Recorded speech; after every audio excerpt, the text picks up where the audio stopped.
अस्सलाम वालेकुम students, general ledger के एक और टॉपिक के साथ आपकी खिदमत में हाजिर हूँ। आज का जो हमारा सवाल है ये ईयर 2013 प्राइवेट है। क्वेश्चन नंबर 3, हबीब कंपनी और जनरल लेजर की। स्टूडेंट्स यहाँ हेडिंग लगाइए। ये क्वेश्चन स्टूडेंट्स मैंने पहले सॉल्व कर लिया है क्योंकि it will taking extra time, तो हमारी वीडियो जितनी शॉर्ट से शॉर्ट हो वो उतना ज़्यादा अच्छा है। मैंने इसको पहले सॉल्व कर लिया है। अब मैं आपको बताता हूँ। The trial balance of Habib company showed the following balances as on November 30th 2012। इस सवाल में थोड़ा सा एरर है, यहाँ दिसंबर लिखा हुआ है। उस दिसंबर को मैंने काट कर नवंबर किया है और नवंबर की 30th डेट की है 2012, क्योंकि नीचे जो ट्रांजैक्शंस दी गई हैं वो दिसंबर के महीने की हैं और रिक्वायर्ड इसका है enter the opening balances and post the above transaction in general ledger. तो ओपनिंग बैलेंस का मतलब ये हुआ कि अगर ये ट्रांजैक्शन दिसंबर की हैं तो ऊपर जो बैलेंस है वो 30 नवंबर का होना चाहिए। जब हम उसे ओपनिंग बैलेंस में ट्रांसफ़र आउट करेंगे तो वो दिसंबर 1 2012 का फिर हमारा ओपनिंग बैलेंस बनेगा। तो ये करेक्शन इसमें कर लीजिएगा, मैंने करेक्शन की हुई है। मैं इस क्वेश्चन की पिक्चर भी अपलोड करूंगा तो उसमें आप देख लीजिएगा। तो स्टूडेंट, सबसे पहला यहाँ ट्रायल बैलेंस दिया हुआ है, उसमें कुछ बैलेंसेस हैं। मसलन कैश का बैलेंस है 10,000, accounts receivable 5,000, merchandise inventory 3,000, accounts payable 8,000 और हबीब कैपिटल 10,000 रुपये। तो स्टूडेंट, जैसा कि मैं पहले आपको बता चुका हूँ, जो हमारे एसेट्स होते हैं उनका नॉर्मल बैलेंस डेबिट होता है, लाइबिलिटी और कैपिटल का नॉर्मल बैलेंस क्रेडिट होता है। तो सबसे पहला जो हम अकाउंट मेंटेन करेंगे वो कैश का है। ये देखें, हमने यहाँ कैश लिखा है। कैश का 2012 दिसंबर 1 और बैलेंस BD, ये ओपनिंग बैलेंस है, डेबिट बैलेंस है, तो इसको यहाँ एंटर कर लीजिए डेबिट साइड में। ये हमने इसका बैलेंस जो है वो एंटर किया है कैश का 10,000 रुपये। उसके बाद स्टूडेंट्स, जितनी भी ट्रांजैक्शंस हैं जिसमें कैश इन्वॉल्व है, चाहे वो डेबिट हो या क्रेडिट हो, वो हमने इस लेजर में, इस अकाउंट में उसकी पोस्टिंग की है। तो हम देखते हैं, जैसा कि आप देख रहे हैं यहाँ डेबिट साइड में दिसंबर 15 लिखा हुआ है। 15 तारीख की जो हमारे पास जर्नल एंट्री है उसमें कैश डेबिट हुआ, तो हमने यहाँ कैश को डेबिट किया है। इसी तरह 2012 दिसंबर की 20 तारीख की जो जर्नल एंट्री है उसमें कैश क्रेडिट है 10,000, हमने देखें स्टूडेंट्स यहाँ कैश को क्रेडिट किया है। 24 दिसंबर की जो जर्नल एंट्री है उसमें भी कैश क्रेडिट है 3,000, हमने यहाँ कैश को क्रेडिट किया है। और दिसंबर 31 की एक जर्नल एंट्री है उसमें भी कैश क्रेडिट हुआ है 2,000 रुपये से, तो हमने यहाँ 2,000 से कैश को क्रेडिट किया है। ये टोटल कैश था जो हमने पोस्ट किया है जर्नल को देखते हुए। ठीक है, ट्रांजैक्शंस में से हमने डेबिट क्रेडिट कैश की पोस्टिंग की है। उसके बाद जो हमारा स्टेप होता है स्टूडेंट्स, डेबिट और क्रेडिट साइड का टोटल पेंसिल से लिखा जाता है, वो फुटिंग कहलाती है। ये देखें, पेंसिल से यहाँ लिखा है 25,000 और यहाँ पेंसिल से हमने ये लिखा है 15,000। ठीक है, ये फुटिंग है। अब कैश चूंकि हमारा एसेट्स है, और मैंने पहले भी बताया, फिर बताता हूँ आपको, एसेट्स का नॉर्मल बैलेंस डेबिट होता है। यानी एसेट्स का जो लेजर का डेबिट साइड होगा वो हमेशा बड़ी साइड कहलाएगी। तो इसका डेबिट का टोटल आप देखें, इस टी अकाउंट का 25,000 है और क्रेडिट का टोटल बना था 15,000। डेबिट मीन्स कैश, इतना कैश हमने रिसीव किया, और क्रेडिट कैश मीन्स इतना कैश हमने अदा कर दिया। अगर 25,000 हमने कैश रिसीव किया था और 15,000 अदा किया है तो बैलेंस कितना बाकी बचेगा? 10,000। ये देखें, लेजर की जो साइड शॉर्टर होती है पहले क्लोजिंग बैलेंस वहाँ पर उतारा जाता है। 25 में से 15,000 को हमने माइनस किया है। माइनस करने के बाद जो बैलेंसिंग फिगर आ रही है वो 10,000 है। इसे हमने दिसंबर 31 बैलेंस कैरीड डाउन लिखा, 10,000 लिखा स्टूडेंट्स। उसके बाद आपने लेजर को दोनों तरफ देखें, हमने टोटल करके लिख दिया। ये 25,000 टोटल है और ये भी 25,000 है। ठीक है स्टूडेंट्स, यहाँ पर एक बात याद रहे कि ये 10, 15 और ये 25, इन सबको दोबारा टोटल नहीं किया जाएगा। इन वैल्यूज़ का जो हमने ट्रांजैक्शन से इस लेजर में पोस्ट की थी कैश के अकाउंट में, ये उनका टोटल ही हमने फुटिंग यहाँ पर किया हुआ था। यही टोटल यहाँ पर आएगा 25,000, और ये भी 25,000 हो गया। 10,000 ये बैलेंस और 15,000 की पेमेंट हुई थी, दोनों को मिलाकर 25,000। दिसंबर 31 का जो बैलेंस होता है उसे नेक्स्ट मंथ जो है हम ट्रांसफ़र आउट करते हैं। तो दिसंबर के बाद हमारा जो मंथ है वो जनवरी है, और फिस्कल ईयर यानी मालियाती साल जो है वो भी चेंज हो गया। 2012 दिसंबर के बाद 2013 आएगा। तो देखें हमने यहाँ 2013 जनवरी 1 की डेट डालें। बैलेंस BD, ये डेबिट बैलेंस है इसलिए इसको यहाँ से उठाकर हम यहाँ ले आए। ये डेबिट बैलेंस है कैश का, ये कैश का लेजर हमारा कंप्लीट हो गया। उसके बाद दूसरा लेजर है हमारे पास अकाउंट्स रिसीवेबल का। सेम अकाउंट रिसीवेबल का ओपनिंग बैलेंस हमें गिवन था, हमने ये देखें account receivable by nature assets है। 2012 दिसंबर 1 बैलेंस BD 5,000 रुपये लिखा है।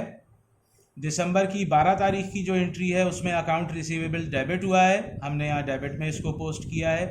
और 17 दिसंबर की जो एंट्री है उसमें अकाउंट्स रिसीवेबल जो है क्रेडिट हुआ, हमने यहाँ क्रेडिट में पोस्ट किया। ये तमाम एंट्रीज़ इसकी कंप्लीट हो गई रिसीवेबल की, यानी रिसीवेबल जिन तमाम एंट्रीज़ में मौजूद था हमने इसको यहाँ पोस्ट कर लिया। उसके बाद सेम एज़ प्रीवियस वन, जैसे हमने कैश के टी अकाउंट की फुटिंग की थी इसकी भी हम फुटिंग करेंगे। 22 और 5 27,000 ये हमने फुटिंग की पेंसिल से। यहाँ पर भी हमने फुटिंग किया है 1,200 रुपये। तो अकाउंट रिसीवेबल डेबिट का मतलब हम कस्टमर से 27,000 रुपये मांग रहे हैं। क्रेडिट का मतलब इतना पैसे या इतना सामान हमें रिटर्न हुआ होगा, तो हमने रिसीवेबल कम किया है। 27,000 में से ये 1,200 रुपये माइनस करने के बाद रिसीवेबल का जो बैलेंस है दिसंबर 31 का वो 25,800 रुपये बना। वो हमने बैलेंसिंग फ़िगर यहाँ डाली। यहाँ फ़िगर डालने से 25,800 और जमा 1,200 ये बना 27,000 रुपये, और इधर भी टोटल 27,000। ये लेजर दोनों तरफ हमने इसको बराबर किया है। जो दिसंबर 31 का बैलेंस है वो नेक्स्ट मंथ की पहली तारीख को उसे ब्रिंग डाउन किया जाएगा। तो दिसंबर के बाद जो मंथ आता है वो जनवरी है। ईयर हमारा चेंज हो जाएगा, 2013 है। जनवरी 1 बैलेंस BD और 25,800 ये देखें डेबिट साइड में हमने इसको लिखा है। एसेट्स का नॉर्मल बैलेंस हमेशा डेबिट होता है, हमने यहाँ बैलेंस को डेबिट साइड में एंटर किया है। इसके बाद हमारा मर्चेंडाइज इन्वेंट्री का टी अकाउंट है। मर्चेंडाइज इन्वेंट्री का भी ओपनिंग बैलेंस मौजूद था। 2012 दिसंबर 1 बैलेंस BD ब्रिंग डाउन लिखा हमने 3,000 रुपये, और दिसंबर की 24 तारीख को मर्चेंडाइज इन्वेंट्री क्रेडिट हुई है 2,000 रुपये से, तो हमने यहाँ क्रेडिट में इसे पोस्ट किया। उसके बाद हमने इसकी फुटिंग की है स्टूडेंट्स, देखें 3,000 रुपये यहाँ हमने लिख दिया पेंसिल से, यहाँ 2,000 रुपये लिखा है, ये फुटिंग हो गई। अब जैसा कि मैं पहले बता चुका फिर आपको बताते हैं, लेजर की जो साइड शॉर्टर होती है, जिस साइड पर अमाउंट कम होती है, balancing figure at the end of the month वहाँ पर डालते हैं। तो ये साइड लेजर की शॉर्ट है, यहाँ 2,000 रुपये है अमाउंट, यहाँ पर 3,000 है। तो बैलेंसिंग फिगर दिसंबर 31 बैलेंस कैरीड डाउन 1,000 रुपये हमने यहाँ लिखा। इसके बाद हमने इसको टोटल किया है 2,000 प्लस 1,000 ये 3,000 हो गया, और यहाँ पर भी 3,000 लिखा है।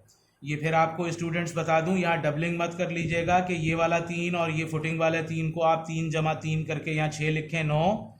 ये इन वैल्यूज़ का टोटल पेंसिल से नीचे किया जाता है, वही टोटल काउंट होता है 3,000। तो ये 3,000 यहाँ लिखा, यहाँ पर भी ये 3,000 टोटल बन गया, बराबर हो गया ये टी अकाउंट हमारा। अब ये जो क्लोजिंग बैलेंस है इसको जनवरी में हम ब्रिंग डाउन करेंगे।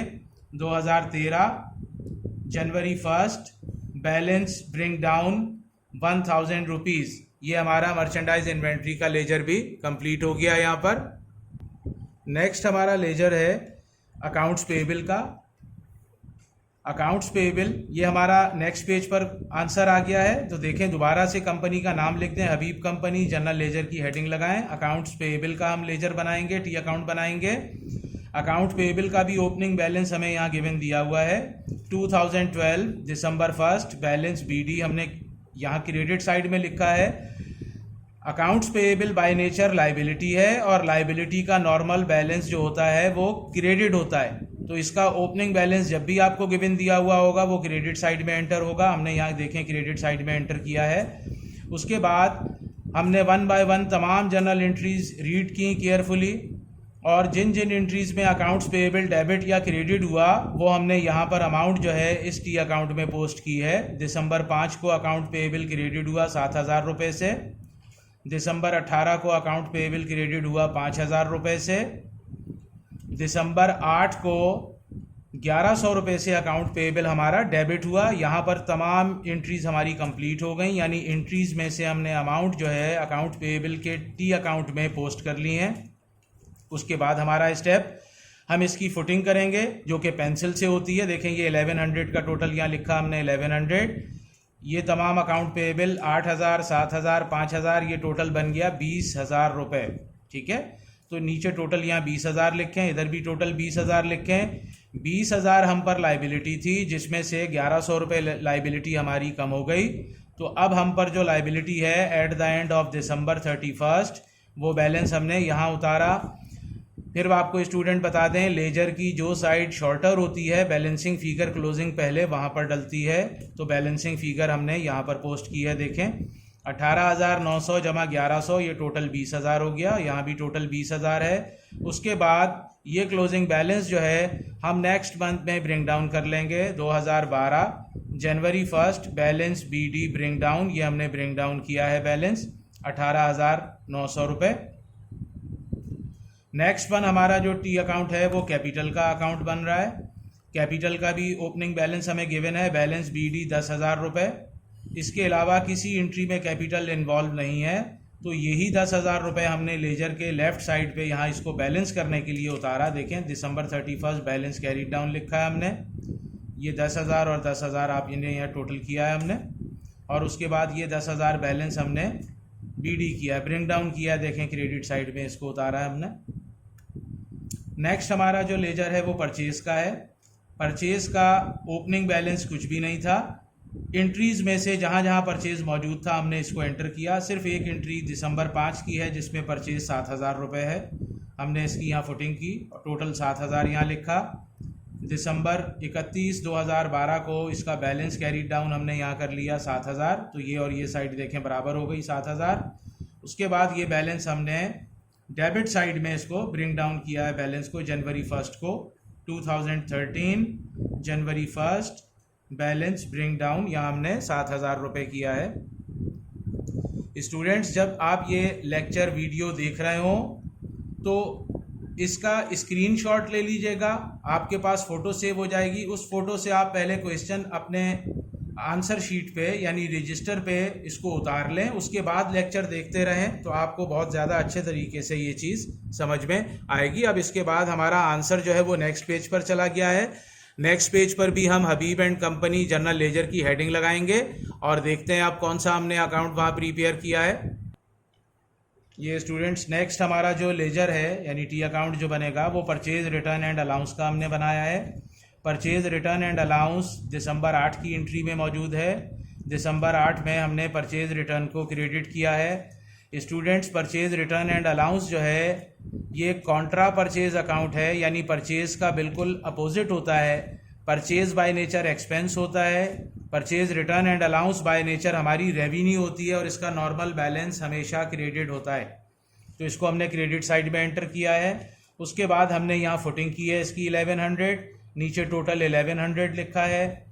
लेजर को बैलेंस करने के लिए देखें मैंने डेबिट साइड में फिर दिसंबर 2012 दिसंबर 31 बैलेंस कैरीड डाउन किया 1100 और यहाँ टोटल 1100 लिखा है। ये लेजर दोनों तरफ बराबर हो गया टी अकाउंट हमारा। उसके बाद ये जो बैलेंस है चूँकि ये क्रेडिट बैलेंस है, नेक्स्ट मंथ में हमने 2013 जनवरी 1 को इस बैलेंस को ब्रिंग डाउन किया है 1100 रुपीज़ से। नेक्स्ट हमारा लेजर है सेल्स का। सेल्स बाय नेचर रेवेन्यू होती है, ये क्रेडिट में ही हमेशा यहाँ मौजूद होगी, डेबिट नहीं होती। इसके जो कॉन्ट्रा सेल अकाउंट होते हैं वो डेबिट होते हैं, उनके टी अकाउंट्स हम अलग बनाते हैं सेपरेट। दिसंबर 2012 की एंट्री है, 22,000 रुपये सेल्स क्रेडिट हुई है और दिसंबर 15 की जनरल एंट्री में भी सेल्स जो है वो क्रेडिट है 15,000 से। इन दोनों को टोटल कर लीजिए, ये 37,000 अमाउंट बन रही है। ये फुटिंग हो गई हमारी, हमने यहाँ नीचे टोटल कर दिया 37,000 और ये बैलेंस हमने देखे यहाँ लेफ़्ट साइड में फिर डाला है ताकि लेजर का ये जो टोटल है दोनों तरफ बराबर हो जाए। 2012 दिसंबर 31 बैलेंस कैरीड डाउन हमने लिखा है 37,000, 37 दोनों तरफ है। और उसके बाद इस बैलेंस को जनवरी 1 को हमने यहाँ ब्रिंग डाउन किया है। सॉरी ये CD लिख दिया है गलती से, इसको हम चेंज कर लेते हैं। ये बैलेंस ब्रिंग डाउन हुआ है 37,000 से। ठीक है, नेक्स्ट हमारा जो टी अकाउंट है वो सेल रिटर्न एंड अलाउंस का है। ये कॉन्ट्रा सेल अकाउंट है, यानी इसका ताल्लुक सेल्स के साथ है, बट ये सेल्स का हमेशा इन्वर्स बैलेंस होता है, अपोजिट होता है। सेल्स बाय नेचर रेवेन्यू है, रेवेन्यू का नॉर्मल बैलेंस क्रेडिट होता है। जो सेल रिटर्न एंड अलाउंस है ये बाय नेचर हमारा एक्सपेंस कहलाता है और इसका नॉर्मल बैलेंस डेबिट होता है। ये देखें दिसंबर 17 की एंट्री है, उसमें सेल रिटर्न एंड अलाउंस 1200 रुपये डेबिट हुआ है, हमने डेबिट में इसको पोस्ट किया, पेंसिल से इसकी हमने फुटिंग की है, उसके बाद यहाँ टोटल किया है और फिर हमने देखें यहाँ राइट साइड पर यानी क्रेडिट साइड पर बैलेंसिंग फिगर पहले इसलिए उतारी है ताकि ये लेजर को दोनों तरफ हम टोटल बराबर कर दें। 2012 दिसंबर 31 बैलेंस कैरीड डाउन लिखा 1200, यहाँ हमने टोटल किया इस लेजर को और उसके बाद ये जो दिसंबर 31 का बैलेंस है इसे हमने जनवरी 1 में ट्रांसफ़र आउट किया है। ये बैलेंस बीडी कहलाता है 1200 रुपये, ये डेबिट बैलेंस है हमारा। अब जो हमारा टी अकाउंट है वो ऑफिस इक्विपमेंट का बनेगा। ऑफिस इक्विपमेंट जनरल एंट्रीज़ में दिसंबर 18 के अंदर हमने परचेज़ किया था, तो ऑफिस इक्विपमेंट डेबिट हुआ था, हमने यहाँ डेबिट में इसको अमाउंट को एंटर किया है, पोस्ट कर लिया है। 5000 इसकी ये पेंसिल से देखें हमने फुटिंग की है, टोटल यहाँ 5000 कर दिया। लेजर की दूसरी साइड बराबर करने के लिए बैलेंस पहले यहाँ पर उतारेंगे। दिसंबर 31 को बैलेंस कैरीड डाउन किया हमने 5000 रुपये, टोटल दोनों तरफ लिखा हमने 5000 और यहाँ भी लिखा है 5000 रुपये। फिर इस बैलेंस को डेबिट साइड में ब्रिंग डाउन किया जाएगा 2013 जनवरी 1 ये बैलेंस बीडी कहलाएगा 5000 रुपये। यहाँ पर भी ये जो बैलेंस लिखा है ये स्टूडेंट्स डेबिट बैलेंस ही कहलाता है। ठीक है, ये डेबिट बैलेंस है बट क्रेडिट साइड में लेजर को बराबर करने के लिए हमने ये अमाउंट उतारी है। नेक्स्ट हमारा टी अकाउंट बना है बैंक का। दिसंबर 20 की एंट्री में बैंक डेबिट हुआ है 10,000 से, फुटिंग की हमने इसकी 10,000 यहाँ लिखा। उसके बाद दिसंबर 31 को हमने यहाँ पर इसका बैलेंस कैरी डाउन किया 10,000, लेजर दोनों तरफ 10,000 इक्वल हो गया। ये बैलेंस जो है दिसंबर 31 का इसको जनवरी 1 में हमने ब्रिंग डाउन किया है और ये 10,000 रुपये हमने बैलेंस लिखा है। बैंक ऑफिस इक्विपमेंट ये हमारे एसेट्स हैं, इनका नॉर्मल बैलेंस डेबिट ही होता है। नेक्स्ट हमारा टी अकाउंट है ड्राइंग। ड्राइंग जो है स्टूडेंट्स ये कॉन्ट्रा कैपिटल अकाउंट है और कॉन्ट्रा कैपिटल अकाउंट का हमेशा डेबिट बैलेंस होता है क्योंकि ये कैपिटल से इसका ताल्लुक है, इसका रिश्ता कैपिटल के साथ है। ये कैपिटल का बिल्कुल इन्वर्स बैलेंस होता है। ड्राइंग हमारी यहाँ पर डेबिट हुई है 5,000 रुपये से, हमने इसकी फुटिंग की है 5,000, बैलेंस यहाँ पर उतारा 5,000, दोनों तरफ जो है 5,000 रुपये लिख करके हमने लेजर को बराबर किया है और उसके बाद ये जो बैलेंस है 5,000 दिसंबर 31 का इसको ब्रिंग डाउन किया है जनवरी 1 2013 को। हमारा लास्ट जो टी अकाउंट है वो सैलरी एक्सपेंस का है। सैलरी एक्सपेंस जो है वो दिसंबर 31 की जनरल एंट्री के अंदर मौजूद थी, तो हमने जनरल एंट्री में इसे डेबिट किया था, लिहाजा हमने यहाँ टी अकाउंट में इसको डेबिट साइड में पोस्ट किया है अमाउंट को 2,000 रुपये। फिर इसकी यहाँ पर आप स्टूडेंट्स फुटिंग करेंगे, फुटिंग करने के बाद आप इसका बैलेंस जो है वो क्रेडिट साइड में पहले उतारेंगे। ठीक है, इसको हमने कैरी डाउन किया है 2,000, जिससे लेजर का टोटल जो है दोनों तरफ जो है टी अकाउंट का टोटल ये बराबर हो गया 2,000। फिर इस बैलेंस को हमने जनवरी 1 को यहाँ ब्रिंग डाउन किया है। तो ये हमारा सवाल जो था 2013 का ये कंप्लीट हो गया है और मैं उम्मीद करता हूँ कि आपको काफ़ी हद तक कॉन्सेप्ट जो है लेजर का वो क्लियर हो रहा होगा।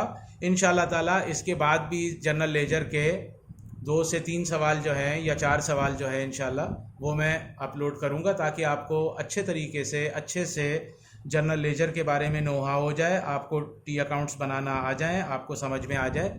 ठीक है, तो मुझे इजाज़त दीजिए।